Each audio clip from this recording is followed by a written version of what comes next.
목사님께서 이렇게 고난주간 저녁 집회를 말씀하셨을 때 사실은 좀 사양을 하려고 그랬습니다. 왜냐하면 이미 다른 교회에 이번 주에 5일 동안 특별 새벽 기도회를 맡았기 때문에 좀 뭐 무리라기보다는 양쪽 교회를 이렇게 왔다 갔다 하는 게 좋겠나 싶어서 그랬는데 우리 김성 목사님이 꼭 좀 하면 좋겠다고 말씀을 하셔서 해봅시다. 이제 그렇게 하고 허락을 했는데 뭐 제가 감사하죠, 사실은.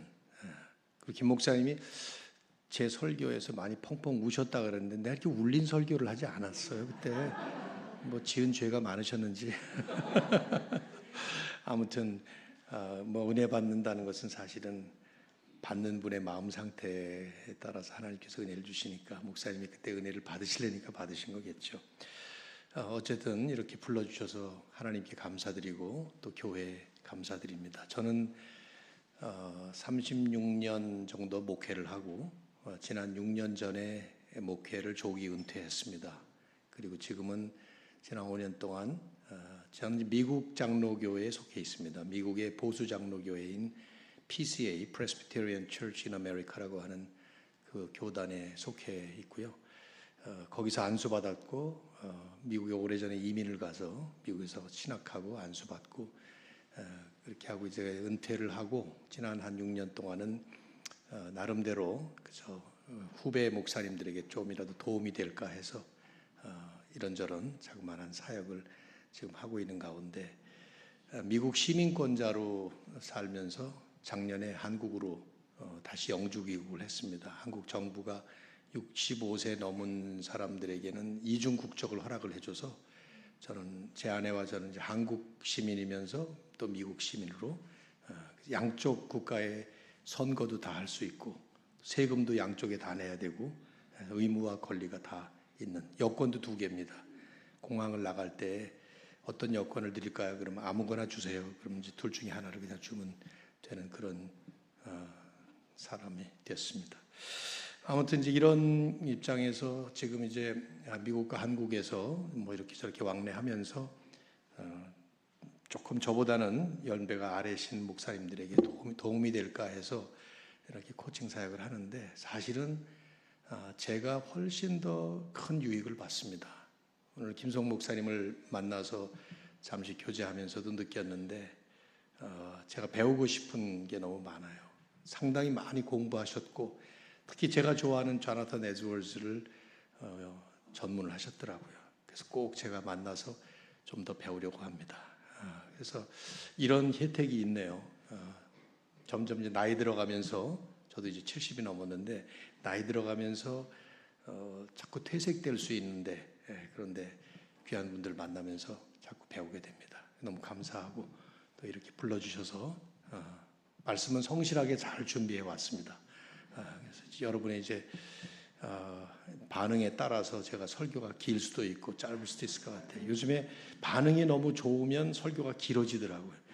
근데 그저 적당하시면 적당히 저도 끊고 그렇게 이제 할 거니까 말씀 전하고 가도록 하겠습니다. 제가 제 말씀을 위해서 한 번 더 기도하고 말씀 나누죠. 하나님 고맙습니다. 특별히 1년 중에도 주님께서 우리를 위해 이 땅에 오시고 죽으시고 부활하신 이 주님의 그 십자가와 부활을 기념하면서 묵상하는 고난주간 또 부활절을 바라보면서 저희들이 이런 귀한 집회를 가질 수 있도록 도와주신 것 감사합니다. 하나님 아버지, 우리가 주님의 십자가와 부활을 묵상하는 가운데 저희들 안에 다시 회복되어야 될 것이 무엇인지를 깨우쳐 주시고 특별히 우리 주님을 마지막 주님 앞에 서는 날까지 잘 섬기며 살아갈 수 있도록 계속해서 저희들을 가르쳐 주시옵소서. 이 밤 말씀을 준비해서 전하겠는데 이 말씀의 유일한 주인 되시고 주인공 되시는 우리 주 예수 그리스도가 높임을 받으시고 그리스도를 통해서 우리에게 베풀어 주신 성삼위 하나님의 그 귀한 복음의 은혜가 저희들 가슴에 우리의 삶 속에 또 한번 깊이 새겨지는 시간 되도록 인도하여 주시옵소서. 우리가 입버릇처럼 말하고 있는 예수로 산다는 것이 과연 무엇인지 오늘 바울의 말을 통해서 저희들에게 주시는 이 말씀이 우리의 가슴 깊이 꽂힐 수 있도록 성령님 도와주시옵소서. 예수님의 이름으로 간절히 기도드립니다. 아멘. 우리가 살아가면서 하는 일들 가운데에는 그냥 적당히 해도 되는 일이 있는가 하면 아주 신중하게 고민하고 생각하면서 결정해야 되는 일들이 있습니다. 예를 들면 매일 먹는 아침 식사 같은 거 여러분 어떻게 결정해서 드시나요? 대충 먹어도 되죠. 그렇지 않을까요? 저도 그렇습니다. 아침 식사를 뭘 먹을까가 너무 고민이 돼서 전날 밤부터 철야 기도를 하고 그런 사람이 있을까요? 아마 없을 거예요. 적당히 먹을 겁니다. 매일 입는 옷 같은 거 특별한 행사가 아닌 이상 그것도 역시 그저 적당히 입으면 됩니다. 매일 아침마다 옷장문을 열어놓고 주님, 이 가운데 내가 무엇을 골라야 주님의 뜻에 맞겠습니까? 고민하면서 기도하면서 고르는 사람 없을 것 같아요. 적당히 꺼내서 입으면 될 겁니다. 날씨에 맞게. 하지만 이제 어떤 일들은 아주 신중하게 생각하고 많이 고민하면서 결정해야 되는 일들이 있습니다. 예를 들어 고교 졸업반 학생이라면 내가 대학을 갈까 말까, 간다면 어떤 공부를 할까, 이런 거 결정할 때 금식도 하고 새벽기도도 나오고 그러면서 해야 되겠죠. 대학을 졸업하는 사람이라면 첫 직장을 뭘 잡을까, 아니면 장사를 할까, 어떤 사람을 만나서 어떻게 결혼을 할까, 이런 거 놓고 아마 많이 고민하고 신중하게 생각하면서 결정을 해야 될 겁니다. 왜냐하면 그 한 번의 결정이 우리의 인생에 지대한 영향을 끼칠 수 있기 때문이죠. 어떤 일을 적당히 대충 하고 어떤 일을 아주 신중하게 할 것인가 하는 것은 우리 모두에게는 그 사람의 가치관과 관련이 있습니다. 무엇을 소중하게 여기느냐 하는 것에 따라서 다를 겁니다. 그 관점. 아침 식사 그저 대충 먹어도 된다라고 제가 말씀을 드렸지만 식사를 아주 중요하게 여기는 사람이라면 얘기가 달라요. 오래전에 저 고등학교 시절에 저희 고향교회 한 여집사님은 남편의 하루 세 끼 식사를 준비하는 데에 거의 시간을 다 보내곤 했어요. 어머님이 구역장이셨고 그분이 이제 구역원이셔서 제가 이름도 기억이 나는데 이분의 남편은 하루 세 끼 먹는 그 식사를 아주 소중하게 여기는 분이셨습니다. 그래서 이 여집사님은 남편 세 끼 식사 준비에 거의 시간을 다 매일 다 보내는 분이셨어요. 쌀에서 돌 하나, 머리카락 하나 나오지 않도록 다 일일이 매 끼마다 그걸 다 살펴 골라내면서 그것이 시간이 너무 많이 들어서 교회 봉사를 할 수 없을 만큼 시간이 없는 그런 분이셨어요. 종종 그분이 한탄하곤 하셨습니다. 나는 남편 밥 지어주기 위해서 태어난 사람이다. 한탄하면서 그런 얘기를 했죠. 그 남편의 가치관 속에는 하루 세 끼 먹는 식사가 무엇보다도 중요한 아주 큰 비중을 차지하고 있었습니다. 그것 때문에 자주 부부싸움을 할 만큼, 그리고 끝내는 그것 때문에 이혼을 할 만큼 말이죠. 웃지 못할 이야기예요. 이런 문제가 어떤 독특한 분들의 독특한 이야기일까? 글쎄요, 우리를 살펴보면 아마 우리도 비슷합니다. 우리도 내가 소중하게 여기는 나의 가치관에 따라서 내 인생을 하나씩 꾸려가고 있기 때문이죠. 그런 의미에서 볼 때에 저는 예수 믿는다는 게 뭐냐 하고 질문을 한다면 이런 의미에서 가치관이 변화됐다. 이렇게 저는 말할 수 있다고 생각합니다. 다른 말로 얘기하면 예수님을 몰랐을 때와 예수님을 만난 이후에 뭐가 달라지는가 했을 때 관점이 달라지는 거예요. 가치관이 예수님 중심으로 바뀌었다. 그렇게 말할 수 있습니다. 과거에는 내가 중심이었지만 이제는 하나님 중심으로, 예수님 중심으로. 과거에는 세상적인 가치관을 가지고 살았지만 이제는 성경적인 가치관으로 그렇게 달라졌다는 것입니다. 다른 말로 또 얘기한다면 과거에 내가 그렇게 소중하게 여겨지던 것들이 이제는 예수님 만나고 나니까 별로 그렇게 대단치 않은 것처럼 여겨질 수 있는 가치관의 변화. 그것이 바로 예수 믿은 다음에 우리에게 일어나는 일이라고 생각돼요. 아마 그것이 오늘 본문에서 바울이 하고자 하는 그런 얘기였던 것 같아요. 그래서 그런 바울은 이제 그 얘기를 하기 위해서 먼저 자신이 예수님을 몰랐을 때의 그 자랑거리들을 먼저 좀 몇 가지를 열거를 합니다. 우리는 이제 7절부터 읽었습니다만은 여러분 성경 보시면은 그 앞에 부분부터 한번 보세요. 5절에 이런 말을 합니다. 바울은 나는 8일 만에 할례를 받고 이스라엘 족속이요 베냐민 지파요 히브리인 중에 히브리인이요. 유대인들은 선민의식이 아주 강한 사람이었죠. 그렇죠? 8일 만에 할례를 받은 이스라엘 족속이다. 이 자부심이 가득한 표현이에요. 베냐민 지파다. 베냐민 지파가 사실은 12지파 가운데 제일 작은 지파이긴 했지만 자부심이 있는 지파였습니다. 왜냐하면 초대 왕 사울을 배출했거든요. 여러분 가운데도 이렇게 이시조선 이 왕족의 후예들이 있지 않겠어요? 그런 분들이 이제 얘기하다 보면은 그 얘기 꼭 나옵니다. 몇 대 후손이라 이런 얘기들이. 그만큼 자부심이 있는 거죠. 바울이 지금 그런 얘기를 하는 거예요. 히브리인 중에 히브리인이다. 난 아주 골수 유대인이다. 이런 얘기를 하는 것이죠. 게다가 오늘 본문에 보면 말씀은 안 하지만은 바울은 날 때부터 로마 시민권자였습니다. 이게 얼마나 큰 것이냐. 당시 로마 제국이 통치하던 시대였기 때문에 이건 일종의 특권층 중에 특권층이었다 이 말이에요. 요즘식으로 말한다면 금수저죠. 이 사람은. 사도행전 22장에 보면 바울이 이제 복음을 전하다가 잡혀서 천부장에게 고문을 당하죠. 그때 이제 천부장이 부하가 와서 저 사람 로마 시민권자랍니다. 화들짝 놀라요. 로마 시민권자는 그런 정식 재판 없이 함부로 그렇게 대하면 안 되거든요. 바울에게 가서 나는 많은 돈을 들여서 시민권을 샀는데 그랬더니 바울이 난 나면서부터 시민권자였다. 아버지 때부터 시민권자였다는 얘기죠. 금수저 중에 금수저로 태어난 사람이에요. 출신이. 게다가 율법으로는 바리새인이요 이런 말을 해요. 보통 바리새인이었습니까? 바울은 그 당시에 최고의 문호라고 얘기했던 가말리엘 밑에서 수학을 했어요. 우리식으로 얘기한다면 인류대학에서 하버드, 예일 이런 데에서 박사학위 같은 것들을 딴 그런 사람이라고 볼 수 있겠죠. 학벌이 중요한 우리 한국 사람으로 볼 때는 자랑거리가 아닐 수 없어요. 많은 학자들이 얘기를 해 젊은 나이에 이 바울은 일찍이 아주 높은 사회적 지위에 올랐던 것 같다고요.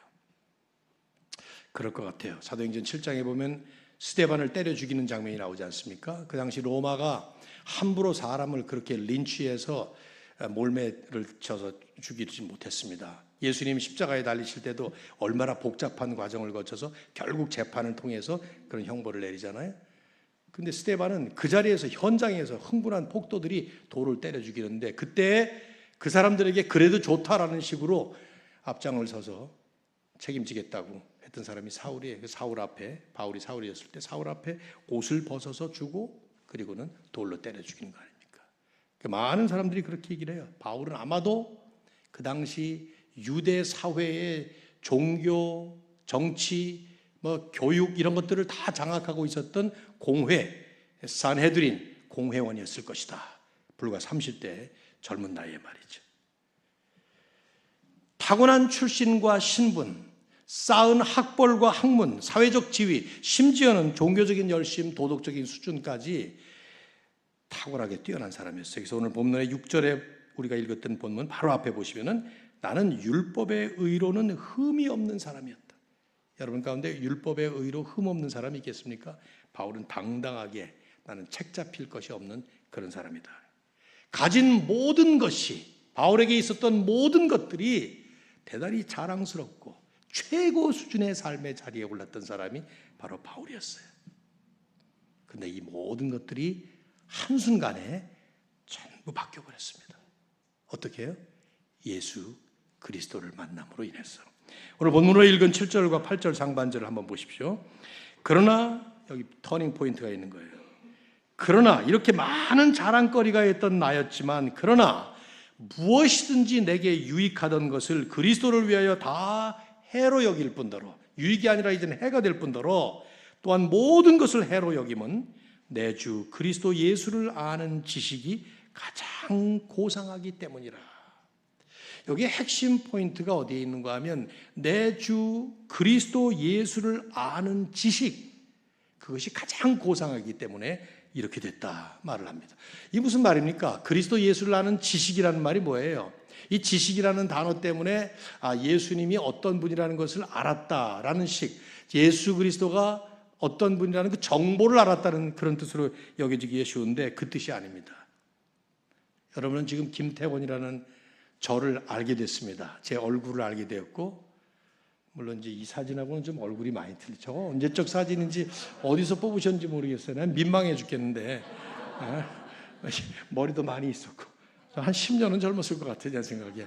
아무튼 제 얼굴이 어떻게 생겼고 또 목소리가 어떻고 키가 어떻고 이런 걸 이제 알게 되셨는데, 이건 저에 대한 정보를 아는 거예요. 저라는 사람을 진짜 알려면 저랑 47년을 살고 있는 아마 제 아내 정도가 나를 안다고 그렇게 말할 수 있겠죠. 그런 뜻입니다. 여기 안다, 아는 지식, 명사든 동사든 간에 이 단어, 헬라 원어의 그 기노스코라고 하는 이 말은 아주 긴밀한 관계 속에서 아주 깊이 안다는 뜻입니다.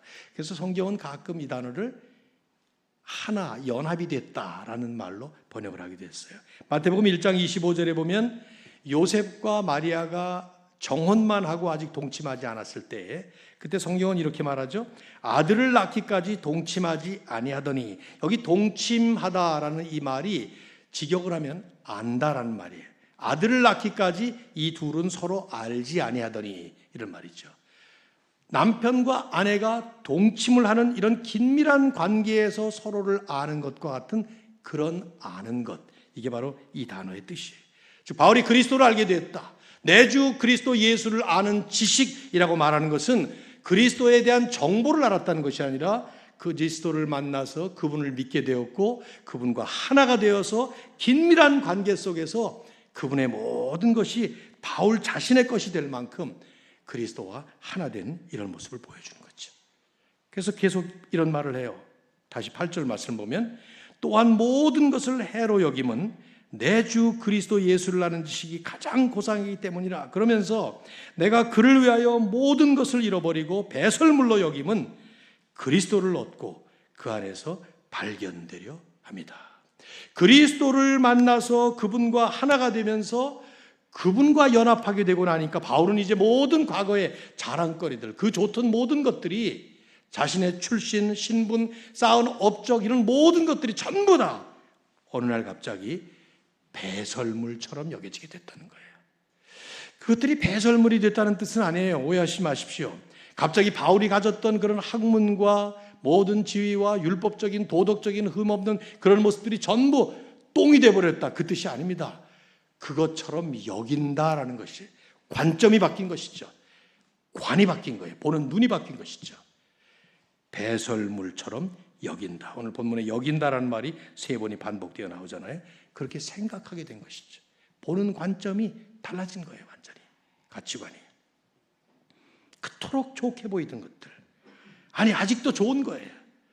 근데 그것이 더 이상은 별거 아닌 것 정도가 아니라 배설물처럼 여겨질 만큼.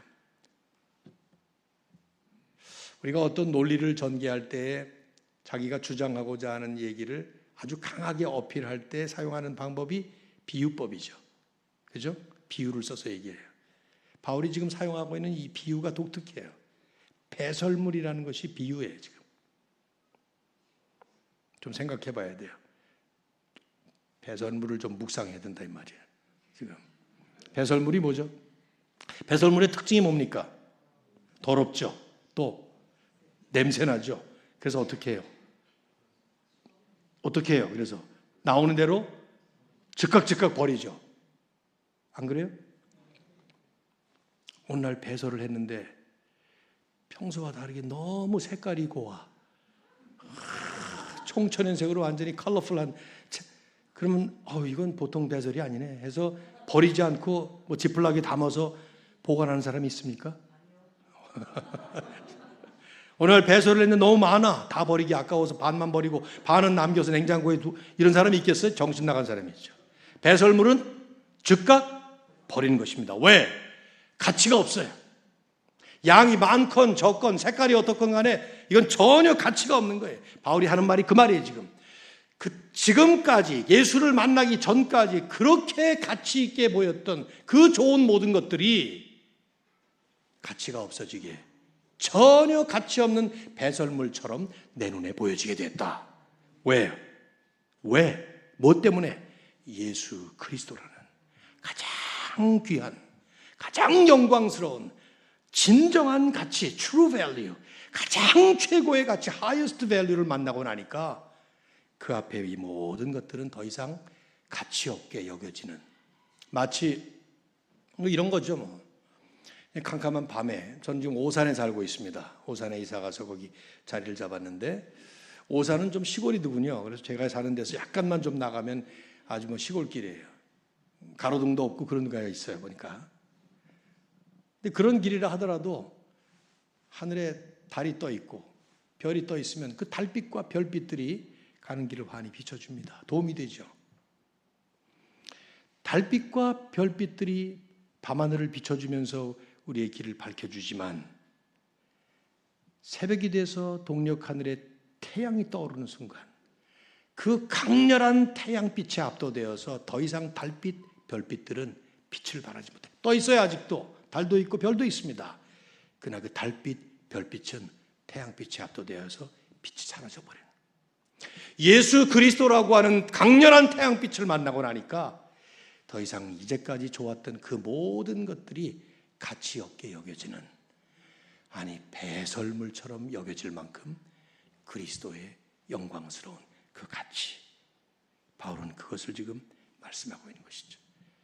근본적으로 변화된 가치관의 변화를 지금 바울은 얘기하고 있는 거예요. 그러면 왜 그리스도가 그렇게 최고의 가치를 가진 최고의 보배일까? 바울은 아마도 자기 경험에 비추어서 지금 이 얘기를 하는 것 같습니다. 그래서 9절의 중반절을 보면 이렇게 말하고 있어요. 내가 가진 의는 의로움, righteousness. 의는 율법에서 난 것이 아니라 오직 그리스도를 믿음으로 말미암은 것이니 곧 믿음으로 하나님께로부터 난 의라. 여러분, 바울이 어떤 삶을 살았죠? 그는 바리새인으로 철저하게 율법을 지키던 사람이었습니다. 바리새인들은 그냥 성경에 나오는 십계명 정도, 뭐 출애굽기, 민수기, 신명기 이런 정도의 율법 가지고서는 양이 안 찼던 사람들이에요. 그걸 더 잘 지키기 위해서 거기에 조항을 달고 세부 조항을 달고 그랬어요. 안식일을 기억하여 거룩하게 지키라, 일하지 말라 그러니까 일이 뭔지를, 일의 정의를 내리고 무게가 얼마가 되면은 그건 일이 아니고 무게가 조금 넘으면 일이 되고, 이걸 전부 철저하게 세분화시켜서 그걸 잘 지키려고, 율법을 지키려고, 그리고 그걸 정말로 제대로 지키려고 애썼던 사람들이에요. 왜?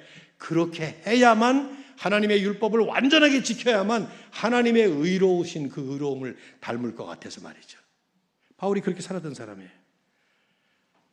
그런데 바울이 그렇게 율법을 지키면 지킬수록 어땠을까요, 여러분?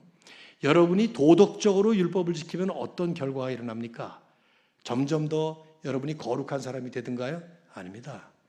지키면 지킬수록 내가 죄인인 것을 발견하게 됩니다. 살인하지 말라. 그래서 나는 사람을 죽이지 않았기 때문에 계명을 잘 지켰다. 예수님 뭐라고 그러셨죠? 그래, 그 잘 지켰다고? 남들을 미워하지 않았느냐? 욕하지 않았냐? 화내지 않았냐? 화를 내거나 욕하거나 미워하면 전부 다 살인하는 것인데 누가 그러면 그 계명을 지켰다고 말할 수 있겠어요? 간음하지 말라. 7계명 지키고 살아왔습니까? 저도 그랬어요. 제 아내 외에는 누구도 제가 넘보지 않았으니까 말이죠. 근데 예수님 뭐라고 그러십니까? 여자를 보고 음욕을 품는 자마다 마음에 간음하였느니라. 저는 그 말씀을 곧 중학교 3학년 때 배울 때에, 야, 이걸 누가 지켜? 그래서 제가 강도사님께 질문을 했죠. 그때 제가 가르치는 강도사님 보고 손 번쩍 들고, 강도사님은 이쁜 여자 보면 아무런 생각 안 드세요? 하고 질문했어요. 제가. 애들이 막 웃더라고요. 여러분처럼 말이죠. 웃지 마, 제가 그러면서 질문했더니 강도사님이 그때 뭐 아무 말씀 못 하시고 얼굴이 뻘개지시더라고요. 아마 이쁜 여자 보면 뭔가 생각이 달라지시기 때문에 그랬을 거라고 생각해요. 안 그런 사람이 세상에 어디 있습니까? 다 그렇죠. 그게 간음이라는 거예요. 예수님 말씀은. 누가 그 계명을 지킬 수가 있냐 이 말이죠. 율법을 지키면 지키려고 할수록 우리는 내가 죄인이구나 하는 것을 깨닫게 돼요. 바울이 그렇게 율법을 철저하게 지켰지만 자기가 이루고자 했던 의를 이룰 수는 없었어요. 그런데 어느 날 예수님을 만나고 나니까 내가 지켜야 될 그 모든 율법을 완전하게 지켜주신 그분, 그리고 내가 하지 못하는 것 때문에 받아야 될 그 형벌을 대신 받으신 그분, 그리고는 부활하셔서 다메섹 도상에서 자신을 만났을 때 그 주님을 만남으로 인해서 바울은 자기 노력과 자기의 공로로는, 능력으로는 지킬 수 없었던, 얻을 수 없었던 그 하나님의 의를, 그리스도를 믿기만 함으로 온전히 자기에게 선물로 주신 것을 경험했던 것이죠. 그 얘기를 하는 거예요. 지금 내가 가진 의는 율법에서 난 것이 아니라 오직 그리스도를 믿음으로 말미암은 것이니 곧 믿음으로 하나님께로부터 난 의라. 이제 나는 그 예수님 만남으로 인해서 평생 내가 노력해도 얻지 못하는 그것을, 완벽한 하나님의 의를 나는 얻게 되었다. 그래서 이제 나는 의인이 되었다. 그 얘기를 지금 바울은 하는 거예요. 그 완벽한 하나님의 의라는 선물을 믿기만 함으로 받게 해주신 그 예수 그리스도, 그분의 그 놀라운 은혜를 깨달은 다음에 바울은 더 이상 이제 나머지 모든 것들을 바라보니 더 이상 가치가 없는 것처럼 여겨지는 최고의 가치를 가지신 그 예수님. 바울은 말합니다. 그래서 10절에 나는 이제 그리스도와 그 부활의 권능과 그 고난의 참여함을 알고자 하여 그의 죽으심을 본받아 어떻게 해서든지 죽은 자 가운데서 부활에 이르려 하노라. 단순히 예수 그리스도를 믿어서 하나님께 의롭다 칭함받은 정도가 아니라, 칭의뿐만이 아니라 그 그리스도의 경지에 이르기 위해서, 부활하신 주님의 경지에 이르기 위해서 십자가의 고난에 참여하고, 그리고 그 부활의 경지에 이르기 위해서 어떻게 해서든지 그를 향해서 달려가는, 실제로 의로운 자가 되기 위해서 그 완성을 향해서 달려가는, 이런 것이 자기의 삶의 목표가 된 것이죠. 그래서 12절에 이렇게 말합니다. 자, 12절 같이 한번 읽어봅시다. 내가 이미 얻었다 함도 아니요 온전히 이루었다 함도 아니라 오직 내가 그리스도 예수께 잡힌 바 된 그것을 잡으려고 달려가노라. 이제 예수님 만난 다음에 바울의 삶이 바뀐 거예요. 그 삶의 목표가 이제는 그리스도와 함께 하나가 되어서 그리스도 때문에 하나님께 의롭다 칭함을 받은 정도가 아니라 하나님 앞에 서는 날 완벽한 의인으로 서는 그날을 바라보면서 그 완성을 향해서 계속 달려가겠다. 바울은 말하고 있는 것이죠. 이건 바울에게만 해당되는 일이 아니었습니다. 바울은 지금 빌립보 교회에 이 말씀을 쓰고 있습니다. 빌립보 교회 성도들에게 지금 이 말씀을 권면하고 있는 것이죠. 당신들도 그렇게 살고 교회도 그렇게 공동체가 붙잡아야 될 사명을 가져야 된다. 그리스도가 최고의 보배이심을 깨달아서 이제는 그분 한 분만으로 만족하고 그분만을 높이면서 그분의 그 부활의 경지에 이르는 삶을 삶의 목표로 삼고 살아가라 말씀하는 거죠. 예수로 산다는 것이 무엇인가? 오늘 설교의 제목을 제가 질문으로 그렇게 만들어 보았습니다. 여러분 한번 스스로에게 질문해 보십시오. 진지하게 한번 스스로에게 질문해 보세요. 정말 여러분 예수님이 여러분의 가장 귀한 보배이십니까? 바울이 표현한 표현을 우리에게 적나라하게 한번 적용을 해본다면, 내가 살면서 가장 소중하게 여기는 그 모든 것들이 배설물로 여겨질 만큼 예수님이 정말 최고의 보배로 여러분의 삶에 자리 잡고 계시냐 이 말이에요. 여러분이 오늘 저를 처음 보셨는데 저는 목사입니다. 은퇴했지만 아직도 목사이기 때문에 이런 강단에도 쓴 거 아니겠어요? 근데 어렵더라고요. 목사인데도. 그러고 싶긴 한데 쉽지가 않아요.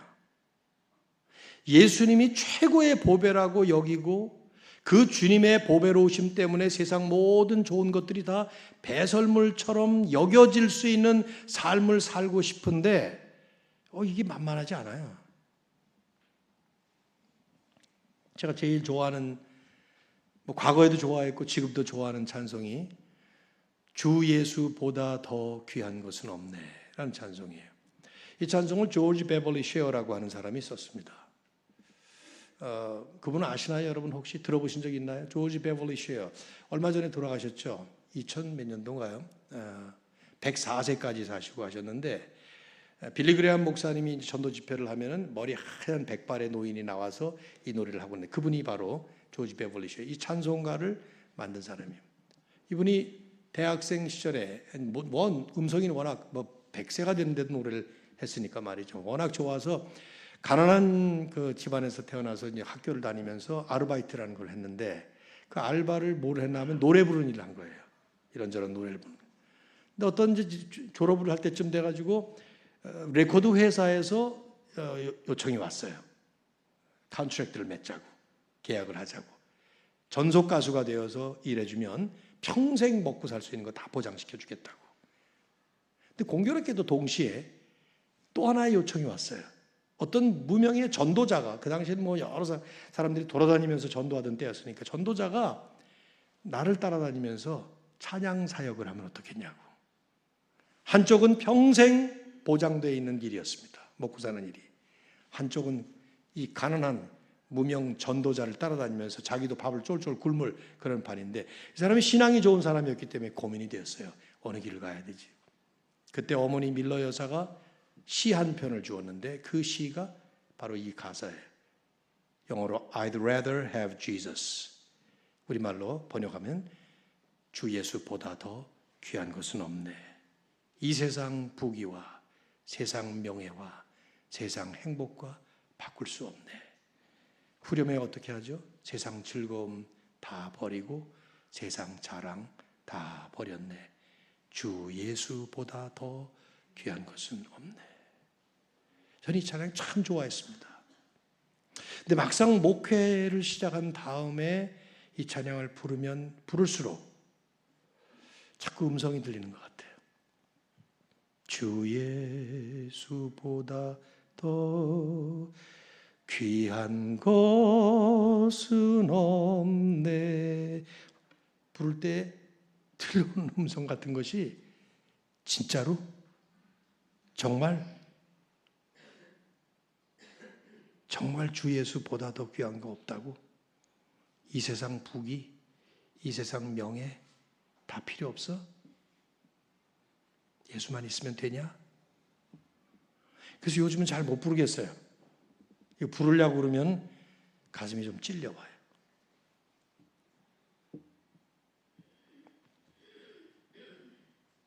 여러분은 정말 예수님이 세상 모든 것들이 다 배설물처럼 여겨질 만큼 진짜 최고의 보배이시냐 이 말이에요. 솔직히 우리 얘기한다면 생각은 그렇죠. 이론은 그래요. 근데 실제 삶은 쉽지가 않습니다. 예배를 드리거나 찬양을 하거나 또 좋은 말씀을 보거나 그럴 때는 그런 것 같은데 다음 순간 삶의 현장으로 들어가면 갑자기 예수님은 안 보이고 다른 것들이 보배처럼 여겨질 때가 얼마나 많습니까? 왜 그럴까? 고민해 봐야 되지 않을까요? 왜 그럴까요? 전 여러분에게 오늘 고민을 안겨드리려고 이 말씀을 준비했습니다. 왜 그럴까요? 왜 이론적으로는 알고 있는데 신학적으로는 분명히 믿어요. 예수님이 최고의 보배이시고 그분과 비교할 수 있는 것은 세상에 아무것도 없다. 아니 나도 바울처럼 세상 모든 가장 좋은 것들은 배설물 받게 되지 않는다 라고 믿고 싶은데 그리고 그렇게 믿는데 실제 삶은 왜 그게 잘 안 될까? 왜 그럴까요 여러분? 제가 물 한 잔 마시는 동안에 생각해 보세요.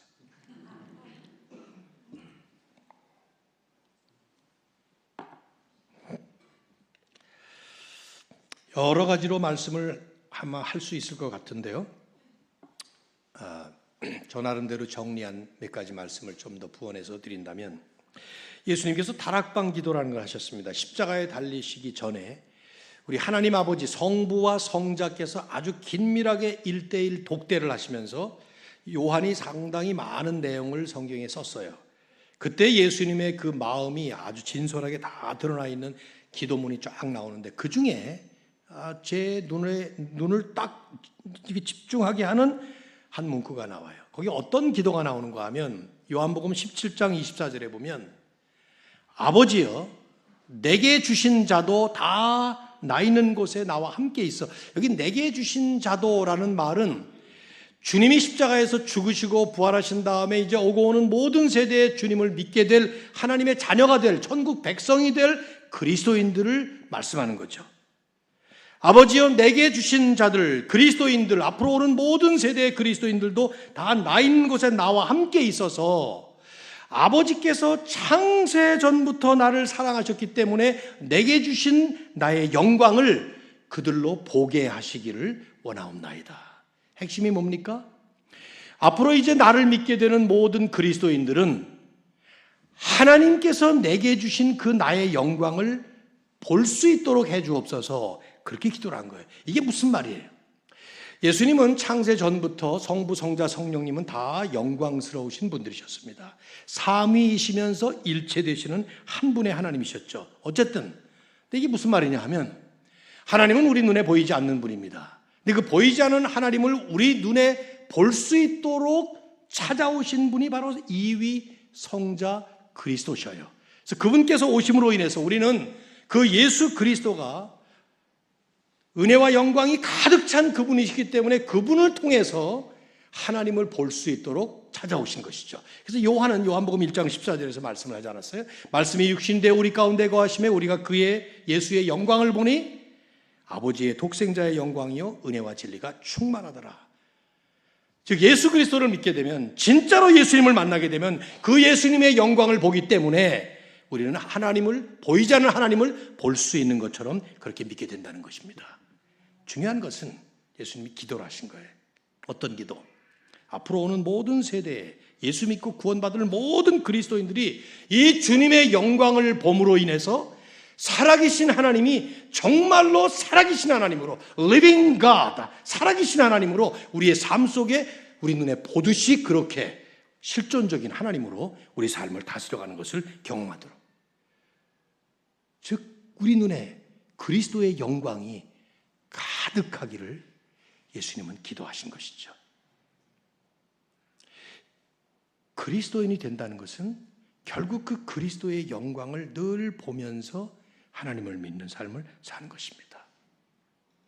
자, 그렇다면 왜 우리는 그리스도의 영광을 그렇게 자주 보지 못하나요? 우리가 예배를 드릴 때, 찬양을 할 때, 말씀을 묵상을 할 때, 기도를 할 때, 그래서 소위 말하는 우리가 은혜가 충만할 때는 막 그런 그리스도의 영광을 보는 것 같고 그런 영광을 경험하는 것 같은데, 왜 직장의 현장에서는, 가정에서는, 부부간의 관계 속에서는, 또 학업의 현장에서는 왜 이 그리스도의 영광이 보이지 않을 때가 많으냐, 이 말이에요. 지금 여러 각도로 생각해 볼 수가 있겠는데, 바울은 이제 빌립보서를 썼지만 다른 성경도 많이 썼습니다. 같은 저자이기 때문에 다른 성경을 다른 각도에서도 얘기를 했지만은 같은 저자의 신학에서 나오는 얘기들이기 때문에 연관성들이 있습니다. 고린도 교회에 쓴 편지 가운데 고린도 후서 4장 4절을 보면 이런 말씀을 바울이 했어요. 난 이 말씀이 참 여기 하나의 실마리를 제공한다고 봐요. 이 세상의 신이, 여기 이 세상의 신이라고 표현된 말 제가 영어로 써드렸습니다. The God of this age. 여기 신이라는 그 신을 영어 성경들은 다 small g를 썼어요. 하나님이라는 대문자 g를 쓰지 않고 작은 걸로 썼습니다. 이 세상의 신, 이 세상의 신이라고 지칭한 이 존재가 사탄은 아닌 듯해요. 마귀는 아닌 듯합니다. 마귀와 사탄은 실제로 그 고유명사처럼 그렇게 불렀으니까 이게 다른 존재인데, 어쨌든 바울이 하는 말이 이 세상의 신이 믿지 아니하는 자들의 마음을 혼미하게 하여 그리스도의 영광의 복음의 광채가 비치지 못하게 함이니 그리스도는 하나님의 형상이니라. 무슨 말이냐 하면, 예수 믿지 않는 세상 사람들은 왜 그리스도의 영광을 보지 못하느냐? 이 세상의 신이 그 복음의 광채가 비치지 못하도록 가리고 있기 때문에. 칼빈은 이 존재를 놓고 우상이라고 얘기를 했습니다. 우상. 칼빈이 기가 막힌 말을 했어요. 인간의 마음은 끊임없이 우상을 만들어내는 우상 제조 공장이다, 이런 말을 했어요. 그러니까 우리가 예수님을 믿어도, 하나님을 믿게 되어도 하나님이 우리의 하나님이신데 우리 안에 하나님과 같은 존재를 만들어내는 이런 죄성이 우리 가운데 있다는 것이죠. 그 우상이에요, 그것이.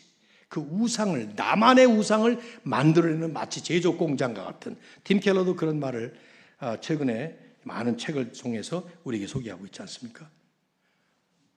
이 세상의 신이라는 이 존재, 이것이 우리의 마음에서 나오는 것이든 아니면 사탄이 역사하시는 거네, 그런 우상적 존재가 하나님의 자리를 대신 차지하는 그 존재 같은 그 영향력이 결국 우리의 눈을 혼미하게 해서 그리스도의 복음의 영광의 광채가 비치지 못하도록 가린다는 것입니다.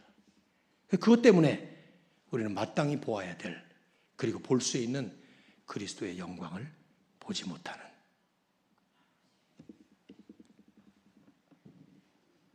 결국 우리는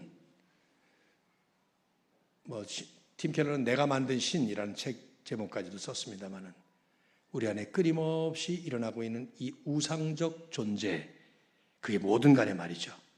그것 때문에 그리스도의 영광을 보지 못하고 그리스도의 보배로움이 보배로움으로 우리에게는 경험되어지지 않는 이런 결과로 떨어지게 되는 것이죠. 저는 여기까지 제가 설교하고 내려가면 사실은 여러분들이 이제 이 말씀을 그대로 여러분의 삶에 적용하시면 될 거라는 생각을 해요. 이런 질문을 하고 가시면 되죠. 내가 그리스도의 그 영광을 보지 못하고 있는, 예수님으로 살아야 되는데 그렇지 못하고 있는 이 원인, 나의 우상은 무엇일까 하는 질문입니다. 우리 각자에게 아주 심각한 과제로 남아있는. 아까 목사님 보고 제가 설교를 몇 분 할까요? 하고 물었는데 조금 더 해도 될 것 같아요.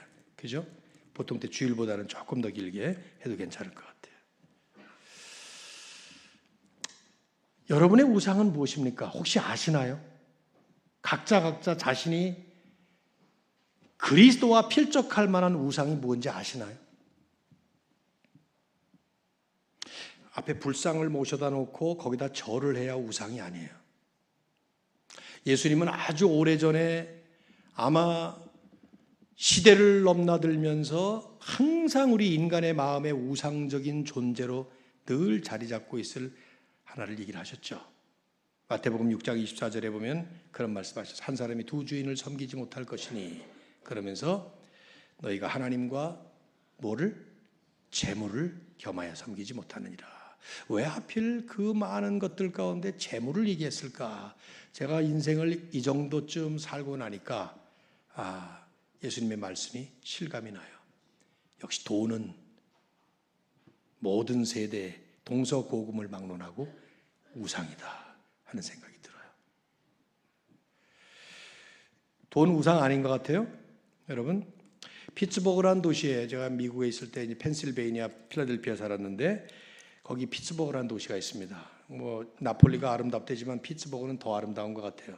제일 다리가 많은 그 도시인데 거기에 루이스라고 하는 백인 남자가 35m 되는 높은 교각 위에서 투신 자살을 하겠다고 소동을 피워서 그 동네에 모든 경찰들이 동원이 되고 소방대원들이 출동을 하고 2시간 동안 그 사람을 구해내기 위해서 옥신각신 일을 벌였어요. 그러다가 2시간 만에 제 발로 걸어 내려왔습니다. 그 얘기를 들어보니까 무슨 일이 생겼는가 하면 이 사람이 길 가다가 동네 깡패들한테 돈을 뺏긴 거예요. 그게 너무 분하고 억울해서 올라가서 뛰어내리려고 그랬던 거예요. 성질이 나서. 근데 얼마를 뺏겼는가 하면 2불 뺏긴 거예요. 2불. $2. 우리 돈으로 하면 요거 한 3,000원 하나 지금? 그 정도 되죠? 그 얘기를 2시간 동안 옥신각신 내려오라고 그러다가 경찰이 듣고는, 지혜로운 경찰이, 너 그냥 내려오면 내가 5불 주마. 그 얘기 듣고 내려온 거예요. 이 돈의 위력, 2불 때문에 목숨을 잃을 뻔했고 5불로 목숨을 건졌다면 이 돈이 우상이 아니고 뭡니까? 그거야 미친놈이니까 그렇지. 여러분 그렇게 생각하시나요? 그 2불, 5불 뒤에다가 공을 붙여보기 시작하세요. 2,000불, 2만 불, 20만 불, 200만 불, 2천만 불? 얘기가 달라지죠. 남 얘기가 아니죠. 그렇게 되면 여러분이 누구에게 2천만 불을 뺏겼어. 그러면 정상적인 미친 사람이 아니라 정상적인 사람이라도 오히려 그때 미치지 않겠어요? 허버트 스펜서라고 하는 영국의 철인이 그래서 그런 말을 했어요. 돈은 하늘 아래 가장 위대한 신이다. Money is the greatest God below the sky. 그런 말을 했는데 그리스도인들은 다르겠죠. 그럴까요? 기독교야말로 돈의 영향을 가장 많이 받은 대표적인 장본인이에요. 왜냐하면 기독교는 이 복음과 함께 번영이라는 축복을 누려왔습니다. 기독교가 자리를 잡으면 이 복음이 뿌려지는 곳곳마다 물질적으로 번창하는 일이 일어났습니다. 이 얘기는 자칫 잘못 들으면 과거에 기복주의 신학이 얘기하는 것처럼 예수 믿으면 부자 된다, 뭐 잘 살게 된다 이런 말로 들리기가 쉽습니다. 그건 아닙니다. 그 복음 자체가 물질의 축복을 가져와 온다는 것은 아니에요. 근데 이런 뜻이죠. 복음이 자리를 잡으면 사람들의 그릇된 가치관이, 망가진 가치관이 새롭게 회복되기 시작해요. 사회가 망가졌다가 삐뚤어졌다가 다시 자리를 잡기 시작합니다. 그러면서 필연적으로 현세의 삶에도 변화가 오기 시작하죠. 그러니까 기독교가 거기에 문화적으로 자리를 잡게 되면 물질적인 삶, 현세의 삶이 긍정적인 모습으로 자리 잡는 게 정상이에요. 이 복음의 본질이죠. 근데 문제는 일단 그렇게 자리를 잡으면 돈은, 번영은 신앙을 좌우하게 됩니다.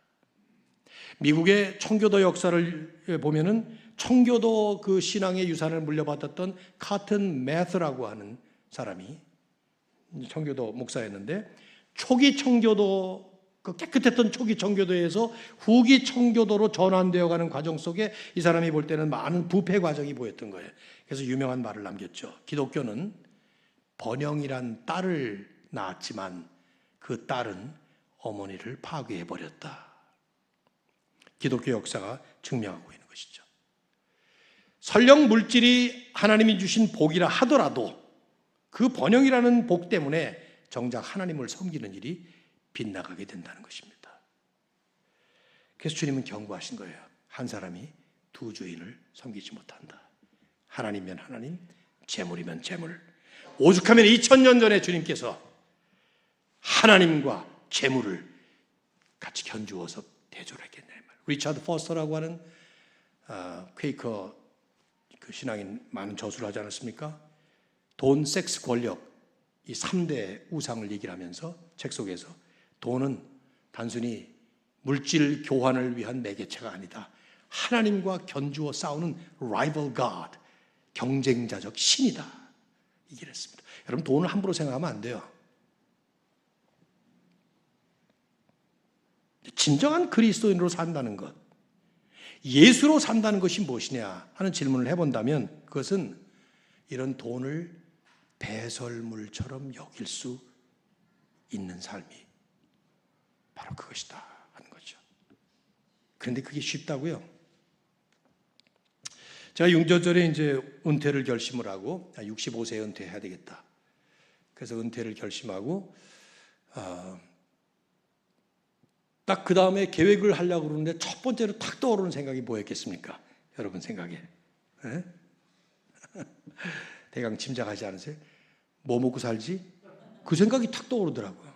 아니 평생 목회하면서 성도들에게는 왜 걱정하느냐고 하나님이 다 먹여주시고 뭐 마태복음 6장 설교 많이 했죠. 저도 염려하지 말라. 무엇을 먹을까, 무엇을 입을까, 무엇을 마실까 염려하지 말라. 이거 전부 하나님이 다 주신데 왜 염려하냐고 막 목청 높여가면서 설교를 한 제가 정작 내 문제가 되니까 뭐 먹고 살지? 그런 생각이 들더라고요. 잘 먹고 살 텐데 돈 정말 하나님과 견주어서 힘을 발휘하는 rival God, 전능자적 힘을 소유하고 있는 막강한 우상이에요. 마틴 루터는 종교 개혁을 하면서 회심이라는 것을 얘기를 할 때 회심, 가슴의 회심, 정신의 회심, 그리고 돈지갑의 회심, 이 세 가지가 이루어져야 진정 회개한 것이다. 여러분 참 재밌잖아요. 기독교 교리에 대가라고 말할 수 있는 기독교 교리를 집대성한 이 마틴 루터라는 사람이 회심이라는 그 중요한 기독교 교리, 핵심 교리를 얘기를 하면서 가슴의 회심, 정신의 회심, 그리고 돈 지갑의 회심, 거기까지 안 가면 회심이라고 말할 수 없다, 그 얘기를 하는 거예요. 그래서 교회에서는 돈 얘기하기가 힘든 겁니다. 목사님 교회에서 목회하실 때 기도합시다 그럼 다 기도해요. 봉사합시다 그럼 봉사합니다. 돈 냅시다 그럼 다들 뚱합니다. 그래서 돈 얘기도 안 하는 겁니다. 목회자들이 비겁한 거죠. 돈 얘기 안 하는 목회자들. 돈 얘기까지 해야 되는 거예요. 정상적으로 성경적으로. 돈이냐 하나님이냐 견줘봐야 돼요. 돈 지갑의 회심이 이루어지지 않았는데 무슨 회심을 했냐. 마틴 루터는 그 얘기를 했다니까요. 리차드 포스터는 돈, 섹스, 권력 순서대로 얘기한 거예요. 사실은 Money, Sex, Power. 돈이 있어야 쾌락을 즐기고 그러면서 힘을 발휘한다, 그렇게 해서 쓴 것이죠. 그분은 그 책 속에서 돈에 대한 근본적인 개혁, 이 돈에 대한 가치관의 개혁, 즉 돈이 나의 주인이 아니라 주님께서 내 인생의 주인이시다. 그리고 내가 돈의 주인이 아니라 주님이 돈의 주인이시다. 이런 진정한 개혁이 이루어지지 않는 한 나는 진정으로 예수로 사는 것은 아니다, 얘기를 하는 것이죠.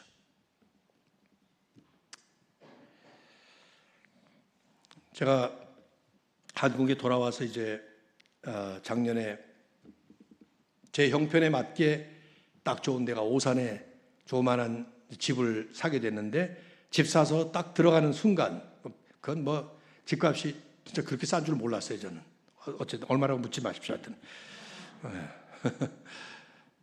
들어가는 순간 딱 떠오른 일화가 웨슬레이 일화예요. 요한 웨슬레가 집이 불탔다는 말을 들었어요. 막 사역을 하고 있는데 집이 불탔습니다. 그러니까 요한 웨슬레가 자기 집이 불탔다는 말을 듣는 순간 손뼉을 치면서 이제 내가 드디어 책임 하나를 덜게 되었구나. 하나님의 집이 불탔으니 나는 이제 청지기로서 할 일이 하나 줄었다. 미친 사람 아니에요? 자기 집이 불탔는데 그 집의 주인이 하나님이고 자기는 그 집을 관리하던 사람이기 때문에 이제 내가 할 일이 하나 줄었다 하고 고백했다는 것이, 이게 생각하고 한참 묵상하다가 나온 말이 아니라 즉각적으로 그런 말이 나온다는 것은, 저는 그 집을 사가지고 들어가는데 제 아내하고 저하고 얼마나 좋든지, 그래서 금방 이 집이 불나면 어떻게 하지? 그래서 어떻게 해야 화재 보험을 들지? 그래가지고 보험회사에다 전화를 했거든. 돈이 우리의 신이다 하는 것을 현실적으로 우리가 깊이 살펴보아야 될 일이에요. 그 우상 때문에 그 이 세상의 신이 우리의 눈을 가려서 그리스도의 복음의 영광의 광채가 비치지 않는 것입니다.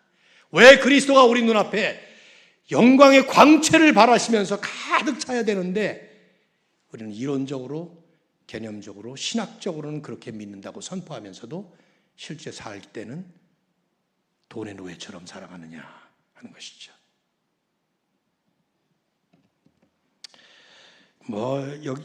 지금 우상의 요소들을 얘기한다면 얼마나 많겠습니까? 한국에 오니까, 저도 과거에 한국에서 한 13년 목회를 하다가 미국으로 간 건데요. 중간에 이제 이민 갔다 한국 나와서 또 돌아갔는데, 제가 한국에 있을 때 경험했던 것이 또 느껴지더라고요. 작년 10월에 이 대학 입시. 이것도 우상이에요. 대학도 우상이더라고 보니까. 93년도에 수능고사가 시작이 됐죠. 30년 넘도록 계속해서 이 수능, 제가 96년 10월 13일에 교회를 개척했는데, 개척하자마자 이제 우리 성도님들 몇 명이 오시더니, 목사님 늦었습니다, 빨리 시작해요. 그래서 뭐가 늦었어요? 그랬더니 수험생 학부모 기도회가 늦었다는 거예요. 근데 요새는 어떤지 모르겠는데, 그때만 해도 이 수능 시험 100일 전부터 각 교회들마다 100일 기도회가 벌어졌습니다. 교회에서는 100일 기도회, 그리고 사찰에서는 100일 불궁, 석가모니와 예수의 대학 입시 전쟁이 벌어지는 거예요. 누가 더 서울대를 많이 보냈냐 하는 것이죠. 예수가 더 많이 보냈냐, 석가모니가 많이 보냈냐, 전쟁이 벌어지는 거죠. 요즘도 100일 기도회 하는지 모르겠어요. 100일이라는 것은 다 불교에서 온 건데 말이죠.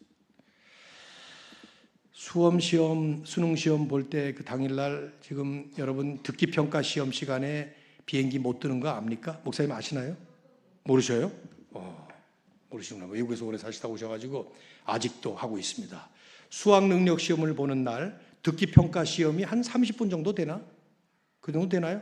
최근에 학부모 뭐 이런 거 경험하시고 한 30분 될 거야 아마. 그 30분 동안에는 비행기 이륙도 착륙도 못합니다. 그 소음을 내면 안 되기 때문에. 뭐 도로 공사 뭐 이렇게 아스팔트 깨는 드르르 이런 거 못해요. 하면 큰일 나요. 전부 다. 모든 학교 근처 시험 치르는 학교 근처 차량 통제되고 출퇴근 시간 다 조정하고 온 나라가 전부 다 거기에 집중하면서. 근데 특별히 비행기가 못 뜨는 비행기. 여러분 외국 항공 기장이 뭐 유나이티드 에어라인 제가 많이 탔던 비행기인데 유나이티드 에어라인 기장이 만일에 한국으로 들어오는데 인천공항으로 들어오는데 갑자기 관제탑에서 어이 나가 지금 나가 왜 그러냐 그래 애들 시험 봐 지금 나가라고 3km 밖으로 나가야 되니까 이해가 되겠어요 그 사람들이? 시험 보기 때문에 비행기가 뜨지도 못하고 근데 민간 비행기는 둘째치고 군용기도 못 떠요. 사격도 못합니다. 사격 연습 다 못합니다. 나는 김정은이 한국을 남침을 한다면 그 날짜는 분명히 시험 때 그 시간일 거라고 생각해요. 왜 안 내려오는지 난 이해가 잘 안 돼. 그때 내려오면 총 못 쏘는데 뭐. 아니 대학 입시의 나라 전체가 이렇게 목숨을 거는 나라가 세상 천지에 또 있을까요? 그러니까 그 말이 맞죠. 대한민국의 최고의 영향력을 발휘하는 종교는 기독교도 천주교도 불교도 아닌 대학교다 하는 말이 맞는 말이에요. 그것이 대학교는 종교야. 기러기요 엄마들이 얼마나 많습니까?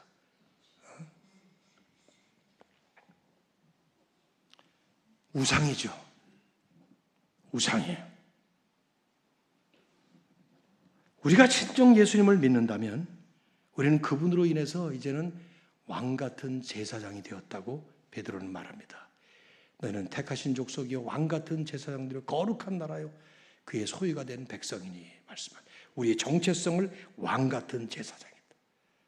근데 여러분 만일에 신분은 왕 같은 제사장인데 실제 삶에서는 우상의 종처럼 그 우상에 휘둘려 살고 있다면 우리는 왕입니까? 종입니까? 사자가 밀림의 왕이라죠. 근데 제가 잡지에서 읽었어요. 사자들이 종종 코끼리 배설물들을 먹고 산대요. 왜 그런지는 모르겠어요. 이놈들이 이제 육식동물이다 보니까 비타민 C가 필요해서 그런지 모르겠는데 비타민 C가 필요하면 풀을 뜯어 먹어야 될 것이지 코끼리 똥을 먹는단 말이에요. 그 글을 읽고 나서 사자는 밀림의 왕이 아니다. 아니 똥 먹는 놈이 어떻게 왕이냐 이 말이에요. 근데 우리가 왕 같은 제사장으로 부름을 받았는데 배설물로 여겨야 될 것들을 여전히 귀한 것으로 여기고 살아간다면 그게 그렇게도 좋게 보이는 그런 삶을 살고 있다면 우리는 왕입니까? 우상의 종입니까? 서울제일교회의 최고의 보배는 무엇입니까? 여러분이 가장 소중하게 여기는 최고의 보배. 저는 예수 그리스도가 여러분의 진정한 최고의 보배이시기를 주님의 이름으로 축원합니다. 그리스도가 가장 귀한 보배임을 깨달았다면 이제 우리의 갈 길은 무엇입니까? 이제 우리는 그분을 닮고 바울이 고백하는 것처럼 그분과 함께 연합함을 이루어서 십자가의 고난에도 동참하고 부활의 경지에 이르기 위해서 완성을 향해 달려가는 것입니다. 바울이 그래서 13절 14절에서 고백을 하죠. 형제들아 나는 아직 내가 잡은 줄로 여기지 아니하고 오직 한 일 즉 뒤에 있는 것은 잊어버리고 앞에 있는 것을 잡으려고 표대를 향하여 표대 목표란 말이에요. goal이라 그래요 영어에서. 그리스도 예수 안에서 하나님이 위에서 부르신 부름의 상을 위하여 달려가노라. 그리스도라고 하는 그 표대 최고의 보배이신 그리스도라고 하는 그 표대 그분이 나의 목표가 되어서 이제는 그분 한 분만으로 만족하고 그분 한 분과 함께 연합해서 동행하면서 마지막까지 달려가겠다는 그리스도 예수 한 분만으로 만족하는 삶. 뭐 부끄러운 그 민망한 고백이긴 한데 제가 5년 전에 6년 전에 은퇴를 하면서 갑자기 제 아내가 제 눈에 탁 띄었어요. 갑자기 이 23살에 결혼을 저한테 시집 와가지고 24살에 망해서 이민 가는 집에 따라서 미국으로 이민을 가고, 제 아내는 저하고 유치원 때부터 같이 같은 교회에서 다니던 사람인데, 아무튼 그렇게 해서 결국 그렇게 해서 그냥 47년을 저랑 지금까지 살고 있습니다마는 36년을 목회한 제 아내가 고맙기도 하고 미안하기도 하고, 그래서 뜬금없이 제가 툭 입에서 나온 말이 은퇴하면 뭘 해줄까? 제가 그랬어요. 이제 해줄 수 있는 능력도 없는 주제에 그냥 함부로 그런 말을 탁 했는데, 뜻밖의 제 아내가 그 반응이, 아니 그걸 몰라서 묻냐고. 나는 당신 한 사람 보고 결혼했고 망해서 이민 가는 집에 당신 한 사람 따라서 미국으로 이민 갔고, 그리고 당신 한 사람 보면서 쭉 목회하면서 같이 했고, 지금도 마찬가지인데 은퇴한 이후에 내가 뭐가 더 필요하다고. 난 당신 한 사람으로 족합니다. 그러더라고요. 그 얘기를 듣는데 이게 고맙기도 하고 민망하기도 하고 미안하기도 하면서 특별히 제 머리를 딱 때린 생각이 뭐냐 하면, 나같이 부족한 남편 하나를 놓고도 당신 하나로 만족하다고 한다면 우리의 완전하신 신랑이신 예수 그리스도, 우리 예수 믿는 순간 내가 신부가 되고 주님이 신랑이 되시는데, 완전하신 신랑 예수님 한 분만으로 어찌 만족하며 살 수 없는가 하는 생각. 지난 5, 6년 제 기도에는 늘 이 기도가 가장 중심에 있었습니다. 나는 정말 예수님 한 분만으로 만족하고 사느냐. 조금이라도 그런 모습이 없을 때마다 내 기도는 회개의 기도가 되었습니다. 그리고 다시 주님 한 분만으로 만족할 수 있도록, 그래서 예수님 한 분만으로 남은 인생 살도록 주님 앞에 기도하는, 사랑하는 성도 여러분, 그리고 귀한 우리 서울제일교회, 예수 믿는다는 게 무엇인지 다시 한번 가슴에 새기시면서 최고의 보배이신 그분 때문에 세상 모든 것들이 다 배설물로 여겨질 만큼 주님 바라보시면서 늘 만족하고 승리하시며 살아가시기를 주의 이름으로 축원합니다. 제가 한번 기도하겠습니다. 한번 조용히 한번 묵상하시면 좋겠습니다. 여러분, 제가 기도하기 전에 조용히 한번 묵상하시면서 기도하는 마음으로 묵상해 보시죠. 이 저녁에 나오신 여러분 모두가 다 예수님 믿으실 겁니다. 그 예수님이 여러분의 구세주이시고 주인이시라는 것을 분명히 고백하실 겁니다. 그렇다면 그분은 세상 어떤 것과도 비교할 수 없는 최고의 보배로우신 영광스러운 주님이십니다. 자, 이제 그분과 함께 동행하면서 걸어갈 때 수없이 많은 우상적인 것들이 우리의 눈을 현혹하고 우리의 마음을 흔들어 놓을 텐데, 그때마다 우리 바울처럼 그리스도 예수를 아는 지식이 너무 고상해서 그 모든 것들이 배설물로 여겨질 수 있도록 주여 내 눈을 주님께 맞추게 해주시고 내 마음에 주님 가득 채워지도록 나를 붙잡아 주시옵소서. 오직 주님 한 분만으로 만족하며 주님과 함께 동행하면서 주님 앞에 서는 마지막 그날까지 달려가게 하옵소서. 묵상하십시오.